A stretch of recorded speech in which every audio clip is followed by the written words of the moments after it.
अनोखा रिश्ता। मैं आज आपको एक सामाजिक कहानी सुनाऊंगा जो हर किसी के आसपास घटित हो सकती है या हो रही होगी। कृपया अंत तक बने रहें। एक लड़की जिसका नाम कंचन है। उसकी उम्र 26 साल है, रंग गोरा है और कद 5 फीट 3 इंच है। उसने एमए इंग्लिश में करा है और एक बहुत अच्छी एमएनसी कंपनी में नौकरी करती है। बहुत अच्छी तनख्वाह और नौकरी होने के बावजूद भी उसके ऊपर घर वालों का शादी के लिए बहुत ही दबाव था। घर वालों के साथ साथ कुछ समाज के ठेकेदारों, जिसमें उसके कुछ रिश्तेदार भी शामिल थे, उनका भी बहुत दबाव था।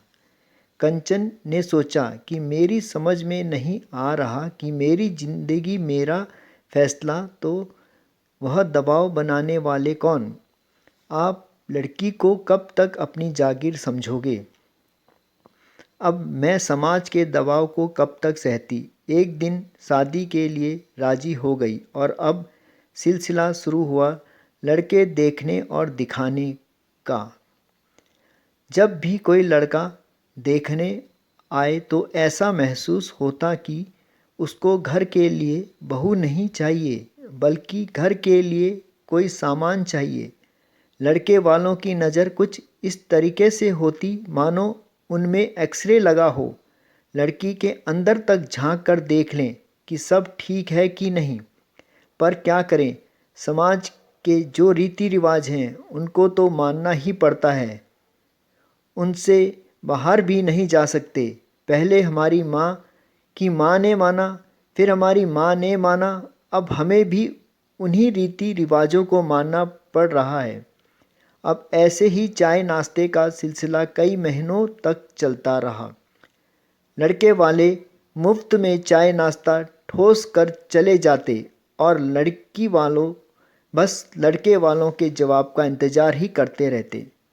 एक दिन एक लड़का जिसका नाम आशीष था, अपने माता पिता के साथ आया। उसकी उम्र 30 साल थी। वह एक अच्छी कंपनी में सॉफ्टवेयर इंजीनियर था। उसका रंग गोरा, कद काठी भी सामान्य और बातचीत का भी बहुत अच्छा था। घर वालों को भी लड़का पहली नज़र में पसंद आ गया और मुझे भी। अब घर वालों की सहमति से रिश्ता पक्का हो गया और सगाई की तारीख से पहले माता पिता ने लड़के की अच्छी तरीके से जांच पड़ताल कराई कि कहीं लड़का कोई नशा तो नहीं करता, कहीं इसमें कोई बुरी आदत तो नहीं है, शराब तो नहीं पीता, सिगरेट तो नहीं पीता, तंबाकू तो नहीं खाता और ना जाने क्या क्या। जब सब संतुष्टि हो गई तब मेरे माता पिता ने सगाई की तारीख निकालकर शुभ मुहूर्त में हमारी सगाई करा दी गई। शादी की तारीख 3 महीने बाद की निकली और अब हमारी सगाई हो गई। अब मेरे साथ ना जाने क्या होने लगा। सगाई के बाद से ही मैं कहीं ख्यालों में गुम रहने लगी। मेरा किसी काम में मन नहीं लगता और हमेशा मैं आशीष के ख्यालों में ही खोई रहती। पता नहीं मुझे क्या हुआ है, मैं समझ नहीं पा रही थी। और जब अब कभी आशीष का फ़ोन आता तो पता ही नहीं चलता कि फ़ोन पर बात करते घंटों कब बीत बीत जाते। काम करने का मन ही नहीं करता। अब क्या करें, मजबूरी थी, नौकरी पर तो जाना ही पड़ता था। और आशीष ने बताया कि आशीष का भी कुछ ऐसा ही हाल है। अब दोनों के सब्र का बांध टूटने लगा था। अब दोनों ने प्लान बनाया कि घर से बाहर मिलेंगे। मिलकर खूब सैर सपाटा किया, एक दूसरे से रोज़ मिलने लगे। एक दिन दोनों ने मर्यादा की सीमा लांघ दी। पहले तो दोनों थोड़ा घबराए, फिर उन्होंने यह सोचा कि जब हम दोनों राजी हैं तो घबराने की क्या बात। एक दूसरे को तसल्ली दी और आगे बढ़ गए। लेकिन भगवान को तो कुछ और ही मंजूर था। कुछ दिनों बाद आशीष की एक सड़क हादसे में मौत हो गई। अब कंचन के ऊपर दो तरफ से मुसीबत का पहाड़ टूट पड़ा था। पहले तो आशीष की मौत का, दूसरा उसके पेट में पल रहे आशीष के बच्चे का। कंचन की समझ में नहीं आ रहा था कि वह करे तो क्या करे, क्या कहे किससे कहे और कब कहे, उसकी कुछ समझ नहीं आ रहा था। बहुत हिम्मत जुटाने के बाद उसने अपने एक दोस्त राम को अपनी समस्या बताई और उससे बोली कि उसके पास अब आत्महत्या के अलावा दूसरा कोई रास्ता नहीं है अपनी और अपने परिवार की इज्जत को बचाने का। यह सुन राम सहम गया।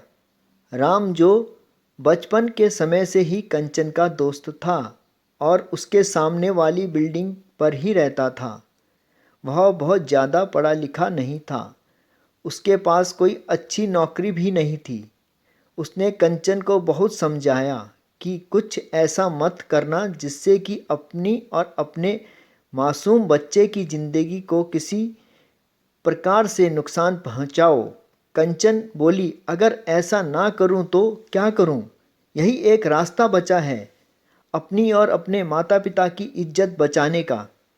राम ने कंचन का हाथ अपने हाथ में लेते हुए कहा, कंचन, मैं तुमसे स्कूल के समय से ही प्यार करता हूँ, पर कभी बोलने की हिम्मत नहीं हुई। मैं आज भी तुमसे प्यार करता हूँ, तो मैं आज कहता हूँ कि मैं दूंगा तुम्हारा साथ। मैं करूँगा तुमसे शादी और ज़िंदगी भर मैं तुम्हें और बच्चे को खुश रखने की पूरी कोशिश करूँगा। यह सुनकर कंचन ज़ोर ज़ोर से रोने लगी। उस घड़ी में राम ने जो बोला वो मानो किसी मृत शरीर में जान डालने जैसा अमृत था। ऐसा कुछ वह सोच रही थी कि उसने कभी भी राम के साथ ठीक से बात भी नहीं करी और उसकी तरफ कभी ध्यान भी नहीं दिया, और वह दोस्ती के चलते एक ऐसे रिश्ते को निभाने को तैयार है जिसमें उसका कोई फायदा नहीं। राम ने कंचन को समझाते हुए कहा, कंचन, हर इंसान को वह सब नहीं मिलता जो वह चाहता है, परंतु जो मिल रहा है उसी में खुश रहना चाहिए और ज़िंदगी खुश होकर काटनी चाहिए। तब कंचन और राम के माता पिता ने दोनों की सहमति से दोनों की शादी करवा दी। आज अब समय के साथ अब सब कुछ अच्छा हो गया। कंचन भी सदमे से उबर चुकी थी और अपनी नई जिंदगी में खुश थी। राम आज भी कंचन को बहुत प्यार से संभालता है। कंचन, राम और उसका बेटा साथ साथ खुशी खुशी एक खुशहाल परिवार की तरह रह रहे हैं। शिक्षा, जो बुरे समय में साथ दे वो ही सच्चा साथी और सच्चा दोस्त होता है। अगर कहानी अच्छी लगी हो तो लाइक, शेयर, सब्सक्राइब। धन्यवाद।